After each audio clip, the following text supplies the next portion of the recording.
여기 화면에 나오는 것처럼 성경 말씀 민수기 2장, 저희들은 32절부터 읽었지만 여러분 성경책을 민수기 2장을 펴놓으시고 말씀을 들으시면 참 좋습니다.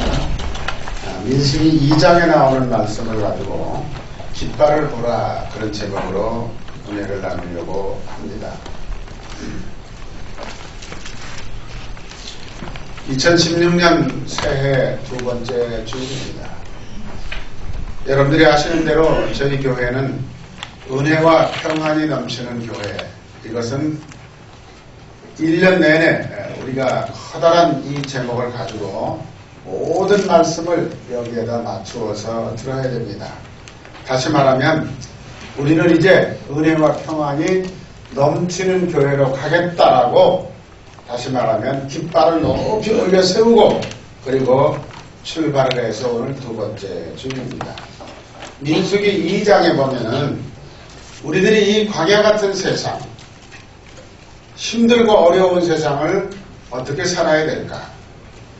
민수기 2장에 나오는 얘기는 무슨 얘기인가 하면은 이스라엘 백성들이 남의 나라에서 종살이 하다가 이제 풀려서 이스라엘 자기네 본 고향 땅으로 돌아오는 얘기입니다. 그런데 돌아온다는 일이 여러분 그렇게 쉽지가 않았습니다. 오늘날처럼 내비게이션이 있는 것도 아니고 어디 대로가 있는 것도 아닙니다.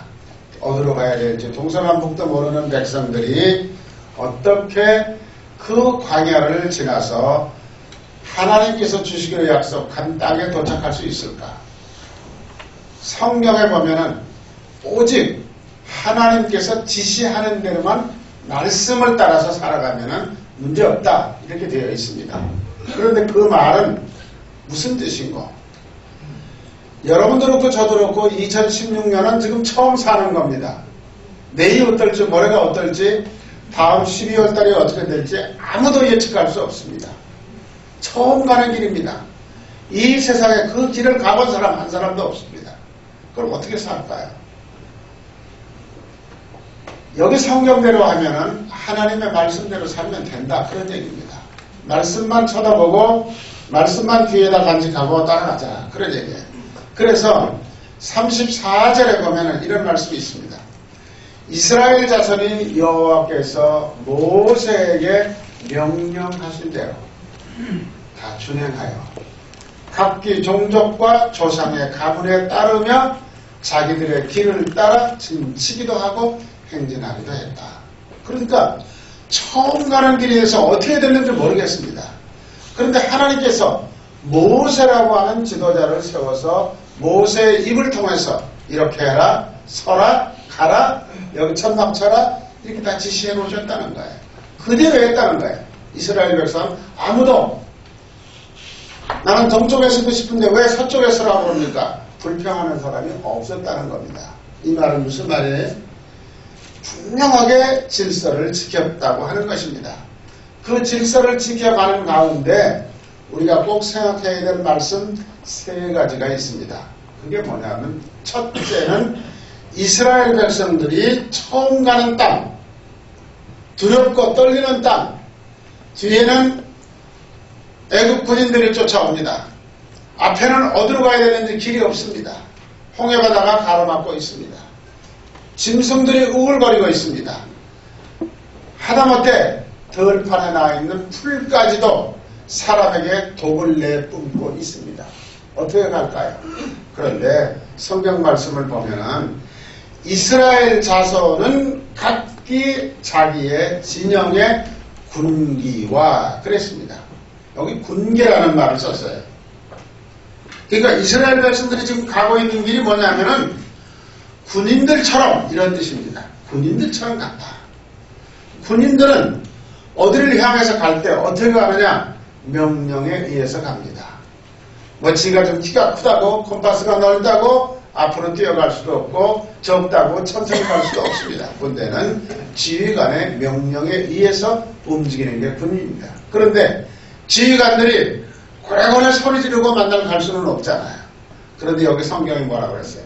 군기란 말 썼어요. 군대에는 다 깃발이 있습니다. 1사단 깃발이 다르고 6사단 깃발이 다르고 몇 사단 깃발이 다르고 육해공군 다 깃발이 달라요. 그 깃발이 있다는 거죠. 그 깃발을 쳐다보면서 갔다. 여러분들 뭐 외국 여행하면서 많이 경험하셨잖아요. 여행 가이드가 이렇게 국기를 무슨 길을 들고 출발하기 전에 이건 우리 국기니까 이 노란 색깔이 보이면 무조건 여길 따라오셔야지 이거 놓치면 저 유럽 한복판에 가서 고아됩니다. 한 사람 놓치면 다른 사람 못 가잖아요. 그러니까 이게 기계라는 게 그렇게 중요한 거예요. 그리고 조상의 가문의 기호 곁에 그랬습니다. 이스라엘은 12지파입니다. 지파별로 그걸 가문이라고 그래요. 조상의 가문. 지파별로 깃발이 달라요. 이게 또 신기한 거예요. 지파별로 깃발이 달라요. 그래서 그 깃발을 따라서 가다가 오늘 저녁에 여기서 잔다. 그러면 거기다가 천막을 치고 내일 아침에 일어나서 간다. 그러면 그 깃발 든 사람의 앞에 가면 따라만 갔다는 얘기입니다. 이 말은 무슨 말일까? 무슨 일을 하든지 질서 있게 했다. 한 사람도 자기 주장하고 딴소리 하는 사람 없었다. 그런 얘기가 되겠습니다. 자, 백성들이 광야 같은 세상을 살아가면서 장막을 치거나 행군을 할 때 마음대로 하는 게 아니고 질서 있게 한다. 다시 말하면 하나님은 질서의 하나님이다. 우리가 그런 뜻입니다. 하나님은 질서를 사랑하십니다. 하나님은 절대 혼란을 만들거나 무질서한 질서를 하나님은 원하지 않으십니다. 그렇다면 떠나잖아요. 우리 가정 질서가 있습니까? 여러분 다 예수 믿으시는 분인데 우리 가정은 예수 믿는 집이야. 그러면 질서가 있습니까? 어떤 질서가 있습니까? 우리가 이게 지금 우리 사회의 큰 문제잖아요. 가정이 지금 무질서해지고 있어요. 아이들이 엄마 아빠 말을 안 들어요. 엄마 아빠는 열심히 신앙생활 하는데 조금 머리가 커지면 교회 안 다니려고 해요. 이게 지금 우리가 경험하고 있는 제일 커다란 문제입니다. 그렇다면 우리 가정에 질서가 있느냐? 내 직장에 질서가 있느냐? 학교에 질서가 있느냐 이거죠. 누가 있습니다 라고 용기 있게 대답할 수 있는 분이 몇 분이나 있습니까? 우리 또 교회 안에 질서가 있습니까? 이것도 우리가 묻고 싶습니다. 물론 우리 창신교회는 분명한 질서가 있습니다. 그러나 지금 오늘날 한국교회의 대형교회는 특별히 뭐 그렇게 크지 않다고 하더라도 그냥 싸잡아서 말하면 그런 말들 합니다. 분쟁 없는 교회가 없다. 참 창피하고 부끄러운 얘기이지만은 이게 우리의 현실입니다. 어떤 분들은 목사님 그런 얘기 좀 하지 마십시오. 창피합니다. 그러는데 여러분 창피하다고 자꾸 묻어두면 나중에 그 질병으로 인해서 죽습니다. 회복이 불가능합니다. 부끄러운 모습이지만 병든 것은 그래서 드러내는 게 좋습니다.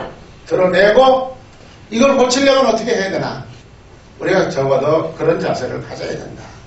그런데 이렇게 무질서하고 혼란한 우리 사회에 우리 크리스찬들의 역할을 분명히 감당해야 될 줄로 믿습니다.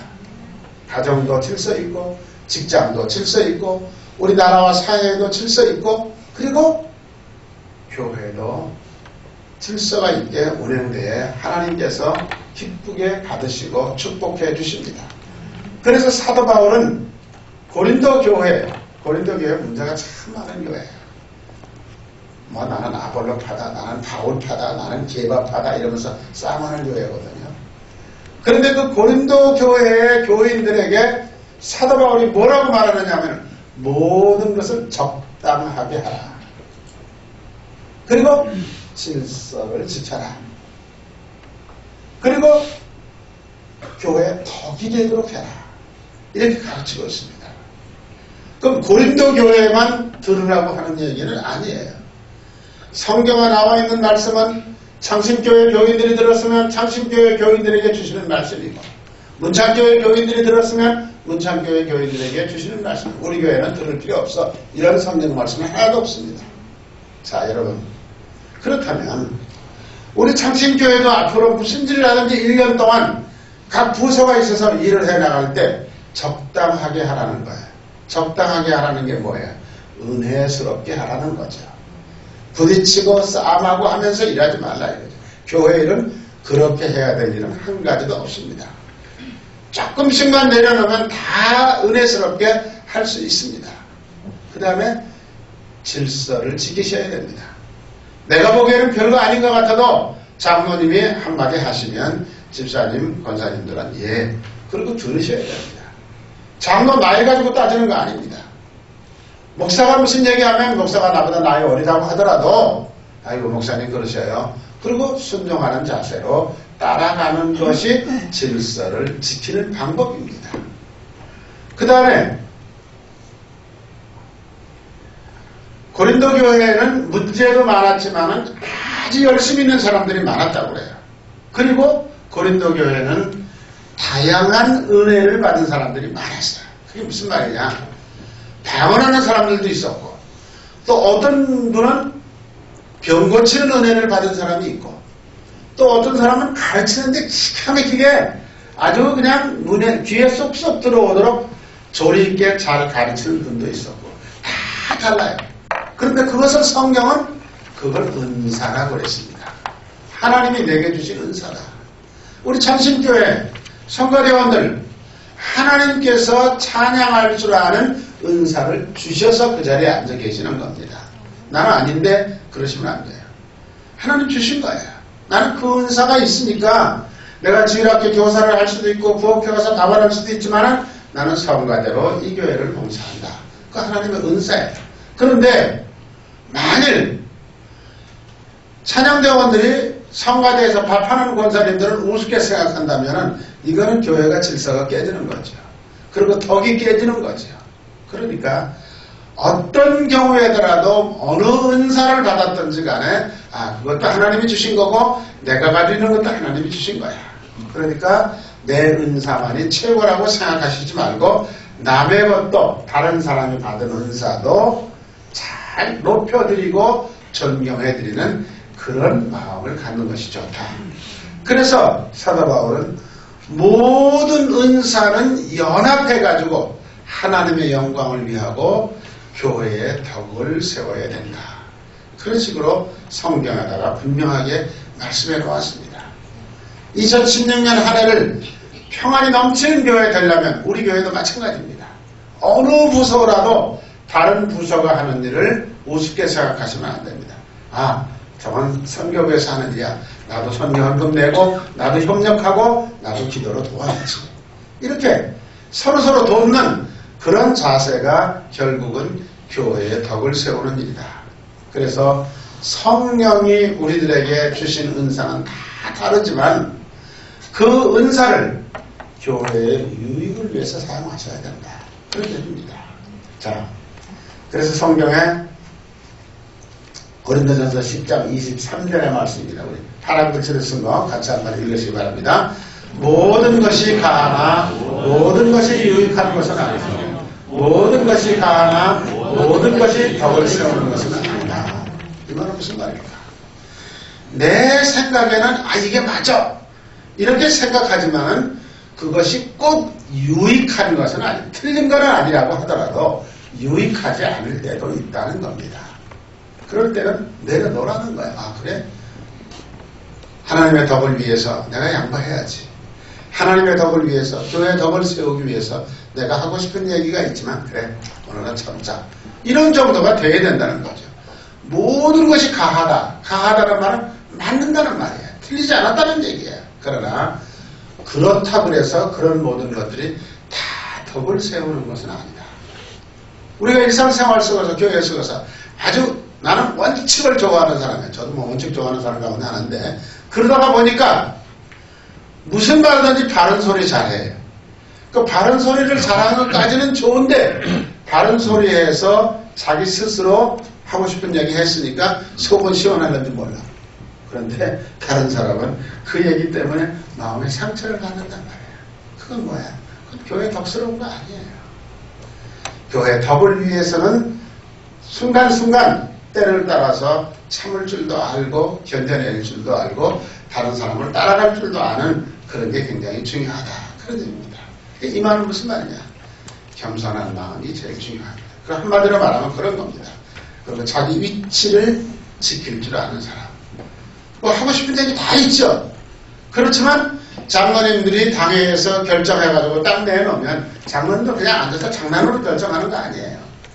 다 이런저런 모양으로 사방으로 둘러보고 교회에 도움이 되는 게 어떤 거겠느냐 해서 제일 좋은 방법을 골라냈다고 생각한다면 그래 장로님들이 우리 교회를 잘못된 방향으로 끌고 갈 리가 있나 오케이? 하고 내 마음에는 안 맞더라도 내가 자리를 지어 나는 뭐 그렇게까지 할 필요가 뭐가 있나 내 위치가 어떤 건가 이런 것까지도 생각하는 그런 교인들이 모인 교회가 편안해진다 그런 얘기입니다. 그 다음에 성경에 이런 직선적인 얘기가 있어요. 고린도전서 14장 33절의 말씀입니다. 하나님은 어지러움의 하나님이 아니다. 하나님은 혼란하게 하시는 분이 아니라는 뜻이에요. 하나님은 꼭 화평을 이루기 위해서 분명한 원칙을 가지고 계시는 분이다. 그런 뜻입니다. 그저 예수 믿는 사람이 이래도 좋고 저래도 좋고 다 좋은 거 아니에요. 여러분들 이것도 좀 아셔야 돼요. 서로가 이렇게 하나님은 어지럽게 하시는 하나님이 아니다. 하는 세상 말씀을 우리가 잘 기억하면서 하나님의 명령을 따라서 살아갈 때 질서가 지켜지고 정신적 건강이 만들어지고 육신적 건강에도 도움이 된다 하는 것을 여러분들 꼭 기억하시고 금년 1년 동안에는 무슨 일이 있든지 간에 질서 있게 우리 교회에서 내가 신앙생활을 해야 되겠다 이렇게 생각하세요. 그 다음에 시편 119편에 보면 이런 말씀이 있습니다. 하나님의 말씀은 내 발의 등이다 그랬습니다. 오늘날은 발에다가 등다고 달 필요 없어요. 그러나 이 성경에 쓰여질 구약 시대에는 온 세상이 캄캄하던 시절이야. 불빛이라고는 아무것도 없고 달빛이 있을 때 그런 때였습니다. 그럴 때 만일 내 발에다가 지금 여러분들이 쓰고 있는 토치, 플래시라고도 그러죠. 그런 거 하나 딱 달아서 붙들어 맨다면 어디를 가든지 빠질 염려 없이 편안하게 갈 수 있지 않느냐. 그 다음에 길의 빛이다 그랬습니다. 자동차 헤드라이트가 앞에서 빛을 비춰주니까 우리가 100km를 달려도 구렁텅이에 가서 빠질 염려가 없잖아. 마찬가지죠. 발에다가 등에다가 등불을 붙이고 그 다음에 빛으로 환하게 대로를 비춰준다면 우리가 왜 넘어지겠느냐. 넘어질 일이 없다. 실수할 일이 없다. 하나님의 말씀이 바로 그런 거다. 여러분 이렇게 생각하세요.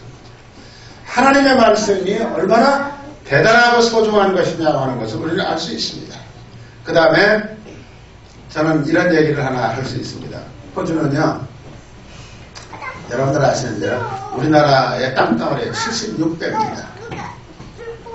얼마나 넓어요. 그런데 인구 2,500만 살아요. 그러니까 어디를 가려고 그러면요. 하늘에 가도 집 한 채 안 보이고 사람 하나 안 보이는 그냥 직선 도로 800km가 직선 도로예요. 다 똑바로 된 도로가요. 그런데 거기를 그런 길을 가려면요. 딱 입구에 뭐라고 써 있느냐면은 탁 하고서 기름, 물, 배터리를 체크하십시오. 이렇게 딱 써 있어요. 그리고 다음 주유소는 몇 킬로 바깥에 있습니다. 그거 딱 써 있습니다. 그러니까 그렇게 장거리 뜨거운 대륙 거기를 달리려면 그래서 보통 조그만 승용차가 거기는 없어요. 웬만한 건 그저 장거리 달리는 일반적으로 웬만한 사람들은 다 5000cc 조그만 개인 자동차도 그렇게 커요. 왜? 한번 시동 걸었다 그러면 10시간씩 그냥 시동 달려도 아무 끄떡이 없죠. 차는 좀 묵직하고 그렇지만은 그런 자동차를 가지고 이제 운전하는 거죠. 그게 뭐예요? 광야 같은 이 세상 광야 같은 그 길을 위험당하지 않고 갈 수 있는 방법은 뭐냐? 기름, 물, 배터리 체크해라. 광야 같은 세상을 위험하지 않고 끝까지 갈 수 있는 방법은 뭐냐? 하나님의 말씀, 내 발의 등이요, 길의 빛이요 라고 하는 하나님의 말씀을 꼭 기억하고 세상을 살아가라. 이런 얘기입니다. 여러분, 이 땅에 살아남을 수 있는 방법이 바로 그런 겁니다. 2016년 행복하시고 감사하게 살아가시려면 어떻게 하냐? 하나님 말씀대로 사시면 돼요. 말씀 놓치면 안 됩니다. 그러면 짐승처럼 구렁텅이에 빠지고 동물력적인 욕구를 가지고 살다가 보면 넘어질 수밖에 없습니다. 그래서 베드로는 갓난아이가 엄마 젖을 사모하는 것처럼 그리스도인들은 하나님의 말씀을 시도 때도 없이 어린아이가 엄마 젖 좋아하는 것처럼 시도 때도 없이 하나님의 말씀을 붙들고 살아라. 그런 얘기예요. 그게 굉장히 중요한 말씀이죠. 자, 사랑하는 성도님 여러분, 이제 초행길을 우리가 출발했습니다. 이미 말씀드렸지만 아무도 가본 일이 있는 사람이 이 세상에 아무도 없습니다. 우리 앞에 무슨 일이 닥칠는지도 모릅니다. 말씀대로만 가신다면 염려할 것도 없고 걱정할 염려도 없습니다. 두 번째는 하나님 중심입니다. 첫 번째 질서라고 그랬어요. 질서를 지키는 가장 좋은 기준은 말씀. 그 다음에 두 번째는 하나님 중심입니다. 해막 사면으로 질을 차라. 여기 이제 이게 오늘 성경에 나오는 얘기예요. 이 성경 보면요, 이스라엘 백성들이 12지파가 지금 얼마라고 그랬어요? 60만 3,550명이라고 그랬어요. 그 60만 3,350명 가운데는 레위 족속은 계산이 안 들어갔다. 그렇게 되어 있어요. 근데 또 성경에 보면은 무수한 잡족이 따라나섰다 그랬어요. 이스라엘 백성들이 가니까 그 이스라엘 백성들하고 이웃해서 살던 사람들도 아이고 이 나라 떠나야 돼 이렇게 하고 이스라엘 백성들 하나님이 이끌고 간대. 그러니까 우리들도 또 복을 받을런지도 몰라 하고 이래나 저래나 고생스럽게 살던 잡족들이 따라 나섰으니까 아마 숫자, 그 잡족의 몇 명이라는 말은 없어요. 그렇지만 대충 잡아도 80만 이상이 그 길을 지금 가고 있는 겁니다. 그럼 어떻게 가야 될 것인가? 가다가 자야 돼. 오늘 저 해가 넘어가니까 자야 된다. 그러면 진을 어쩌다 쳐야 될 것인가? 천당은 어느 쪽에다 쳐야 될 것인가? 근데 하나님께서는요, 질서를 지키는 방법 가운데 중요한 얘기를 하셔요. 여기 해막이 딱 이렇게 가운데 있다. 그러면 이쪽으로 네 지파, 이쪽으로 딱 해막을 가운데다 두고, 해막이라는 말은 오늘날 말은 교회입니다. 교회를 가운데다 두고 동서남북으로 지파별로 나누어서 세 개 지파씩 진을 쳐라. 이렇게 딱 되어 있습니다. 그건 조금 이따가 이제 그 설명을 제가 다시 드리도록 하겠습니다. 그러니까 절대 우왕좌왕할 필요가 없어요. 야, 여기는 우리가 질 거야. 여기는 골짜기니까 안 돼. 하고 서로 싸울 일도 없어요. 하나님이 딱 정해주신 자리가 있어요.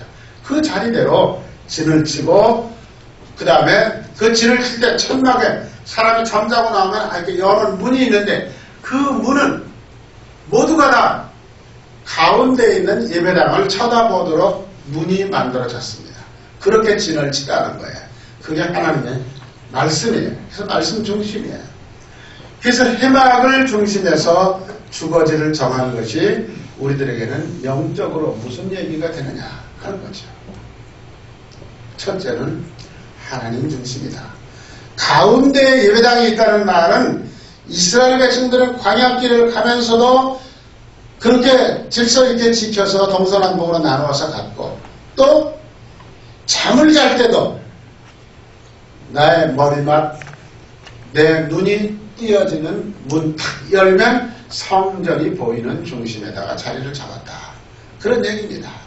그러니까 그 말은 무슨 말이야? 항상 머릿속에 하나님을 의식하고 하나님과 동행하고, 그러니까 잠자고 나서 그 다음날 출발, 그럴 때는 뭐가 먼저 출발하느냐? 교회당, 그 지었던 천막, 교회를 지키는 사람들, 그게 레위족입니다. 레위족은 교회에 필요한 모든 것들을 다 싸서 들고 가운데 딱 서서 가는 거예요. 이렇게 해서 질서 있게 출발한다. 그런 얘기입니다. 그러니까 부딪힐 염려도 없고 낙오가 될 염려도 없고 싸울 염려도 없다는 거죠. 이게 바로 뭐냐? 우리가 2016년 한 해를 살아가는 방법이라는 거죠. 왜? 성전을 가운데 두고 성전을 가려다 보면서 하루하루 한 걸음 한 걸음 옮기는 것은 그게 은혜라고 그랬어요. 성경에 보면 사도 요한은 은혜 위에 은혜다 그랬어요. 은혜 플러스 은혜. 그 은혜의 삶 속에서 우리는 지금 가고 있다. 그 다음에 임마누엘 신앙이라고 했어요. 임마누엘은 뭐예요? 하나님이 너희들과 함께 한다 그런 뜻이에요. 하나님이 내 발걸음 한 걸음 한 걸음을 같이 가주시겠다는 거죠. 적어도 그런 자세가 뭐냐면 하나님 중심으로 사는 자세. 1년 동안 여러분 아무리 어렵더라도 하나님 중심으로. 하나님 중심이라는 말은 무슨 말인가요? 여러분들의 삶 속에 가운데 도무지 바꿀 수 없고 변경시킬 수 없는 것은 창신교회라고 하는 그 인식을 분명히 가지고 그 안에서 창신교회 안에서 기도하고 창신교회 안에서 찬송하고 창신교회 성도님들과 서로 교제를 나누면서 나는 행복해. 우리 교회는 참 감사해. 이런 자세를 가지고 여러분들이 신앙생활을 해야만 여러분들의 가정도 편안하고 교회도 편안하다. 그런 얘기입니다. 세 번째는 깃발이 있어야 돼요. 34절 보세요. 아까 읽었죠.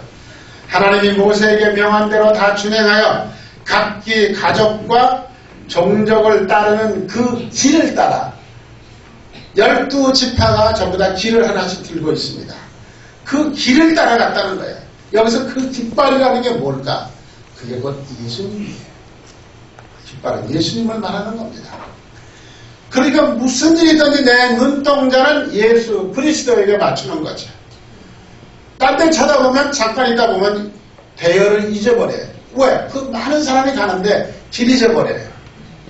그럼 어떻게 해요? 고아가 될 수밖에 없는 거예요. 제가 6.25 사변 때 피난 나가다가 청주 근처에서 우리 가족을 잊어버렸어요. 그때는 깃발도 없고 다 이 동네 저 동네 뭐 서울 쪽에서 모든 사람들이 다 보따리 하나씩 들고 가다가 보면 쉬고 조금 앞서가는 사람도 있고 늦어가는 사람도 있고 가다 보면 또 갈래길이 있는데 이리 가야 되는 건지 이리 가야 되면 누가 앞에서 말해주는 사람이 아무도 없어. 처음 가는 길이야 다. 근데 저는 이쪽 길로 갔죠. 나중에 보니까 우리 어머니 저쪽으로 간 것 같아. 그 가족 잊어버렸어요. 찾을 방법이 없잖아요. 잊어버리거나. 얼마나 고생을 했는지 몰라요. 밥도 먹고 돌아다니면서 거지처럼 살았어요. 말이 그렇지요. 가다가 다 잊어버렸다고 생각을 해보세요. 그럼 어떻게 돼요? 그러니까 우리가 신앙생활하면서 잊어버리지 않는 방법은 깃발 쳐다보는 거예요. 깃발은 예수 그리스도입니다. 예수님만 쳐다보면 눈을 맞추면 됩니다. 자, 그런데 여러분 유다 지파가 74,600명이라고 했어요. 그 딸린 식구까지 따진다 그러면 30만 명 가까이 돼요. 한 지파가 유다 지파가 제일 숫자가 많은 지파예요. 그런데 그 사람들이 어떻게 혼란을 일으키지 않고 갈 수 있을까? 그것은 깃발을 따라가기 때문에 그렇습니다. 문제가 없다는 거죠. 예수님 말씀 따라고 예수 바라다 보는 거죠. 히브리서 2장 2절에 있는 말씀입니다. 믿음의 주여 온전하게 하시는 이인 예수를 바라보자. 그랬습니다. 우리는 무슨 일이 있든지 예수 그리스도만 바라보면 됩니다. 골로새서 3장 1절 2절에 있는 말씀 우리 같이 한번 읽습니다. 그러므로 너희가 그리스도와 함께 다시 살리심을 받았으면 위의 것을 찾으라. 거기는 그리스도께서 하나님 우편에 앉아 계시느니라. 위의 것을 생각하고 땅의 것을 생각하지 말아라. 이 말도 똑같은 말이죠. 예수 그리스도만 생각하라는 거죠. 세상 것 생각하다 보면 혼란스러워서 답답할 때가 많습니다. 그러나 예수 그리스도를 바라보면서 위의 것을 생각하다가 보면 다른 것들은 별로 가치 있는 것처럼 느껴지지 않고 가는 거죠. 이게 중요한 것이죠. 그 다음에 깃발은 예수 그리스도다. 제가 얘기를 했어요. 그런데 이걸 하나 잘 보셔야 돼요. 동쪽으로는 유다 지파가 섰다고 그랬어요. 근데 그 유다 지파의 깃발이 뭐냐 그러면은 빨간색 깃발에다가 사자 얼굴이 탁 그려져 있어요. 사자 얼굴이.